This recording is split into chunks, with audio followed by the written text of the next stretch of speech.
Annabelle, 2014, brings to life one of the most terrifying cases associated with the legendary paranormal investigators Ed and Lorraine Warren, the story of a cursed doll that came to be known as Annabelle. The Warrens, known for their extensive work in demonology and hauntings, encountered Annabelle during the late 1960s, and it quickly became one of their most infamous cases. The real story behind Annabelle is far more sinister and disturbing than what many know, involving not just a haunted doll, but a malevolent force that sought to manipulate and terrorize the living. The origin of the doll, a gift with dark consequences. The story begins in 1970, when a young nursing student named Donna was given a seemingly innocent gift from her mother for her birthday, a Raggedy Ann doll. Donna, who lived in a small apartment with her roommate Angie, thought the doll was charming and placed it on her bed as a decoration. It was an ordinary, soft, cloth doll with red yarn hair, button eyes, and a stitched smile, a comforting figure, or so it seemed. But shortly after the doll's arrival, strange occurrences began to unfold. At first, the changes were subtle. Donna and Angie would come home from classes and find the doll had shifted positions. Sometimes it would be lying on its side, and other times its arms or legs would be crossed when neither of them had touched it. They dismissed these movements as simple coincidences, perhaps a result of the doll slipping or being moved without their noticing. However, as time went on, the doll's movements became more pronounced. They began to find Annabelle in entirely different rooms, even though they were certain they had left her in Donna's bedroom. The incidents escalated when the roommates started finding handwritten notes scrawled in childlike writing, saying things like "help me" or "help Lou." What made the notes even more unsettling was that they were written on parchment paper, a type of paper that neither Donna nor Angie kept in the apartment. It was as if the notes had appeared out of nowhere. Lou, a close friend of the girls who spent a lot of time at the apartment, also began to feel uneasy around the doll, insisting that there was something not right about it. The dark presence, Annabelle's true nature emerges. The turning point came one night when Donna returned home to find the doll in her room, but not where she had left it.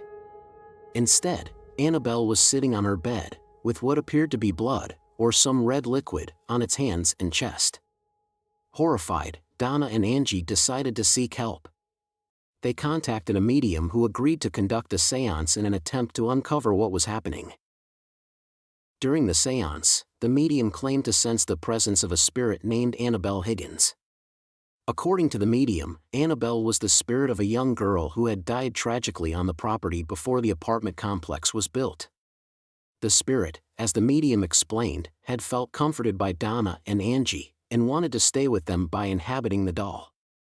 Feeling sympathy for the supposed spirit of a lonely child, Donna gave Annabelle permission to inhabit the doll, an act of kindness that would later prove to be a grave mistake. After the seance, things took a darker turn. The activity surrounding the doll increased in intensity and malevolence. Lou, who had been skeptical about the doll from the beginning, became the target of several terrifying experiences. On one occasion, while napping in Donna's apartment, Lou woke up suddenly, paralyzed and feeling as though he was being choked. He saw Annabelle at the foot of the bed, and as he tried to move, she seemed to glide up his body until her lifeless eyes were mere inches from his face. In another incident, Lou heard strange noises coming from Donna's room. When he entered, he found nothing out of the ordinary until he turned around to leave. As he did, he felt a sudden, searing pain on his chest. When he looked down, he saw deep, bloody claw marks running across his torso. The marks faded quickly, but the fear they left behind lingered. Calling in the experts, Ed and Lorraine Warren investigate. With the situation becoming increasingly dangerous, Donna reached out to a local Episcopal priest named Father Hagen, who in turn contacted Father Cook, an expert in supernatural matters. Father Cook then referred the case to Ed and Lorraine Warren, who agreed to investigate. Upon their arrival, Lorraine, a clairvoyant, immediately sensed a dark, malevolent presence attached to the doll. She and Ed quickly determined that the spirit inhabiting Annabelle was not that of a young girl, but a demonic entity that had used the story of Annabelle Higgins as a ruse to manipulate Donna and Angie. The Warrens explained that the entity had not possessed the doll itself, as inanimate objects cannot be possessed, but had instead manipulated the doll to create the illusion of life. Its true goal was to gain human attention and trust, ultimately with the intention of possessing one of the living. The seemingly innocent act of allowing the spirit to stay with the doll had essentially invited the demonic entity into Donna and Angie's lives. Ed and Lorraine emphasized that the claw marks on Lou and other physical attacks were signs that the entity was growing stronger and bolder. If left unchecked, it could escalate to potentially life-threatening situations. The Warrens decided that the best course of action was to perform a blessing on the apartment and remove the doll from the premises to prevent further harm. The removal of Annabelle, a dangerous journey. The Warrens took the doll back to their home, but even during the journey, Annabelle continued to exert her influence. On the way back, Ed's car experienced multiple mechanical failures, including the brakes giving out on sharp turns, causing near-fatal accidents. Ed pulled over, retrieved holy water from the trunk, and sprinkled it on the doll, which seemed to help mitigate the issues. Nevertheless, the danger had not ended. Upon arriving at their home in Monroe, Connecticut, the Warrens placed Annabelle in a secure display case in their occult museum, a room dedicated to housing objects from their various investigations. They took no chances. The display case was sealed with glass, and a sign was placed that read, "Warning, positively do not open." The case was also blessed regularly by a priest to contain the evil attached to the doll.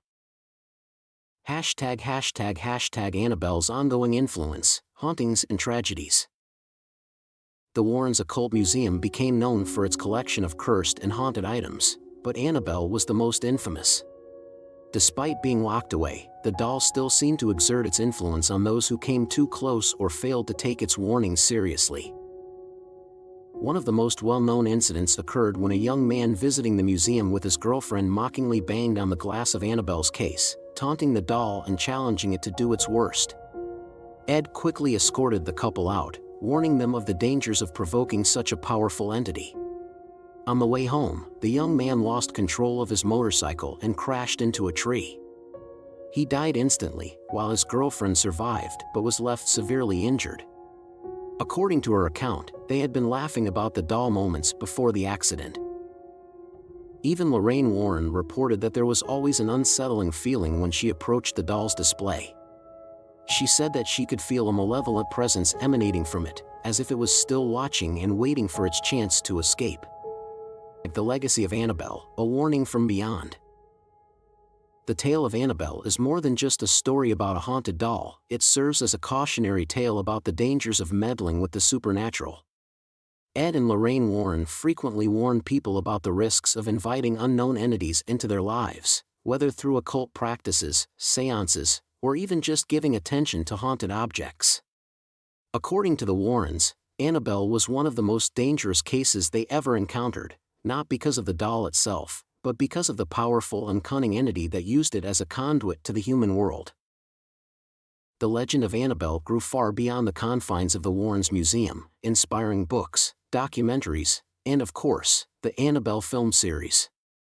The movies, while dramatized for entertainment, capture the essence of the fear and malevolence surrounding the doll. In real life, Annabelle remains sealed in her case at the now-closed occult museum, with Lorraine's stern warning still echoing, "The doll is still dangerous. Never, ever open that case." The story of Annabelle continues to be a stark reminder of the mysteries that lurk just beyond the edge of human understanding, where the line between folklore and reality is blurred. It speaks to our primal fear of the unknown, of the things we cannot see but can feel, and of the forces that may be waiting for us to let our guard down, just for a moment, before they strike.